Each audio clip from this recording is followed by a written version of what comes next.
Yeah, so to start out today, unfortunate news coming out of from recent practice.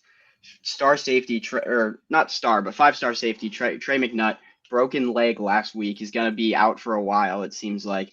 Oh, and what was the first things that you were thinking when you heard this news? Yeah, I mean, we got, a lot of news yesterday morning, and this one's one that hurts, but I immediately go, hey, Oregon, we're going to talk about strong position groups later. Safety is one of its strongest position groups. Um, and while losing McNutt hurts developmentally, because this is a guy who it seemed like was ready to come in and challenge for a starting spot right away, it doesn't concern me to the level that I say, hey, we don't have somebody to play next to Dylan Thieneman. Is that where you're landing? Yeah, exactly. That's the big thing for me is just the development, just the fact that he's obviously going to be in the program, like guys like Ifeoma Badegu have talked about. He'll be able to learn the defense, learn the playbook and stuff like that. But it's not the same as being on the field. And even if you're not in on the field in actual games, being on the practice field, getting those reps, getting to be next to those guys like Kingston Lopa, Peyton Woodyard, who he's going to play with next year after Thieneman is likely headed to the draft this season. So just those reps that he would have gotten in practice throughout the entire season, losing those, that's the biggest hurt from this, biggest injury from this. Yeah, I mean, we just had a Dan Lanning press conference today. He confirmed that he broke his leg. He had surgery. They're not putting a timer on it yet. And just that he, really liked how Trey was handling it. This year, that's what you want to hear at least from a freshman standpoint. It's tough. It's a tough one to handle, but he seems like he's a guy who's going to be able to bounce back based on everything we've heard. Definitely. And these high recruits, a lot of them, college is the first time that they face adversity. They come in, they've always been the best player, and then adversity like this is not the adversity you wanted someone like Trey McNutt wanted to face. It wanted to be, playing to a higher level and playing a higher level competition he's ever seen before. But you got to have mental fortitude to be able to come back from something like this. And from what everything is saying that it's coming out of the program right now, it seems like Trey McNutt is a guy that is ready to get to work and knows that this is going to be a process for him, but it will take his time to come back, and he'll come back stronger than ever. Absolutely. Yeah. Who do you see as that second safety starter next to Dylan Thieneman now? Did you see McNutt as a potential starter? I just because you got a trio of guys ahead of him, Peyton Woodyard, Kingston Lopa, and Aaron Flowers, who were all freshmen on last year's team. It was hard to see him really finding a solidified starting spot, but he was definitely a guy he's really talented, 6 foot 180, really good athlete, can play a little bit in the nickel, play at the star position that Dan Lanning likes to call it in his defense. But he was going to be a guy that was going to be able to give versatility and stuff like that more than provide in any solid one starting role. So unfortunate to see him not be able to do that, but overall this year, because like you said, Oregon has guys that they know are good, they know that they are wanting to try to work into this thing next to Thieneman. It's not something that super hurts this year. It hurts in the future, just in terms of the development, a year of development that he loses on the field.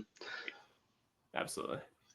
Yeah, if to think where it's going to be, Thieneman is going to be that guy, probably starting high safety, but they've talked about mixing him around. He got moved around at Purdue last season as well. And then it really is an open battle right now between Woodyard, Lopa, and Flowers. Those guys are all the same age. We've seen some talk come out about Woodyard. We've seen talk come out about Lopa. We're not going to really know what it's going to be in that spot until week one. It's also, I think Jaden Kennedy could be a guy that mixes in there more potentially too out of another safety spot. He came in and started in the slot at nickel during the spring game for the Ducks. But coming in from Ole Miss, he had experience starting at strong safety, free safety for them. He's a bit of a smaller guy, profiles well to fit in that slot, but because of the news that we got last week, also that Dalen Austin, they're going to push his court case back, so he's going to be available for the team going forward. It seems like, and he's another guy that's going to be competing in that star position with with Jaden Kennedy. So just the Ducks have a lot of options in the secondary, and they like to cross-train guys and work in between different positions and have that kind of versatility. So when you do have an injury like this, that versatility really does come in handy. Yeah, it's not a spot we're concerned about from a starting role. But it's gonna be tough. Yeah, definitely. And then the other big piece of news to come out from this just practice recently was the suspension of wide receiver Jurrion Dickey by the team. Dan Lanning said today that he's suspended indefinitely from the team, and that there's two rules: be respectful and be on time. That hasn't always been there.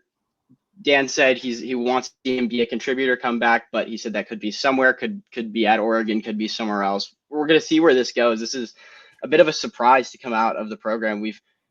There's been a lot of excitement about Dickey as a guy who was a really talented player, former 5-star recruit, and has kind of dealt with injuries, was behind a lot of really talented older players, and this year was really supposed to be his time to shine. So you hope that he can get his head on right and kind of figure things out the way they should be. Because it's not, this is not what you want to see holding him back right now. You want it to be something that's like, on the field, not off the field issues like this. Yeah, I mean, we love student journalism on this podcast. I want to shout out Jack Lazarus, who broke the story for the Daily Emerald.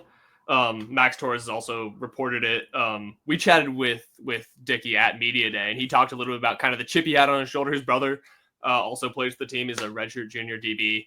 And from what Dan said, I mean, it really did sound like, they want to support him and find a way to bring him back, or at least get him back into college football. But this kind of did seem like it was going to be the year. This is the first year that there's been, real uncertainty in the receiver room, where it felt like he could get in there. And so it's really tough to see that happen.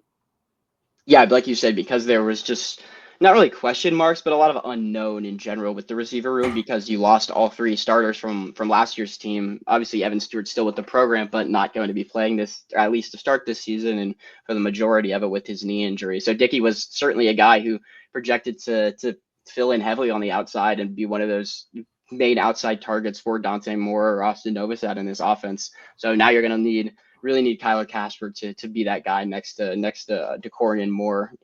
Maybe see a little bit more from a Jeremiah McClellan or a Dylan Gresham, those younger guys within the program. But Ducks have a lot of depth, so not.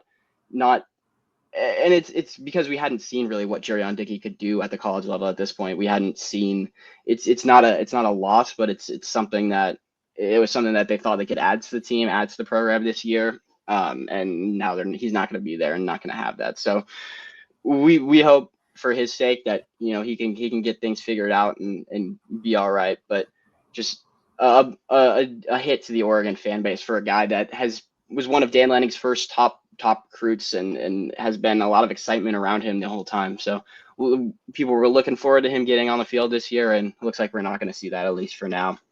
Yeah, I mean, I think it's almost the reverse of the McNutt thing. I think this one hurts a little bit more in terms of what this team looks like on the field than development. Yeah, obviously Dickey is a guy you want to see develop, but it's a redshirt junior is a little bit different than your incoming freshman getting suspended. Even though it's interesting to see 2 5-stars. Yeah, it's a tough one to see. I thought it was interesting that Dan opened the door to him, even potentially leaving this early. I'll be curious to see how they handle it. Yeah, Dan pretty quickly shut down any other questions about that at today's press conference. So I don't think we're going to be fighting really anything about that too soon until we see Jurrion Dickey potentially at practice on the field someday. But it's going to be a little bit for him, it seems like. So unfortunate news for the Ducks, losing 2 what projected to be big pieces for them this season in Trey McNutt and Jurrion Dickey, but still a lot of really talented players around the program. And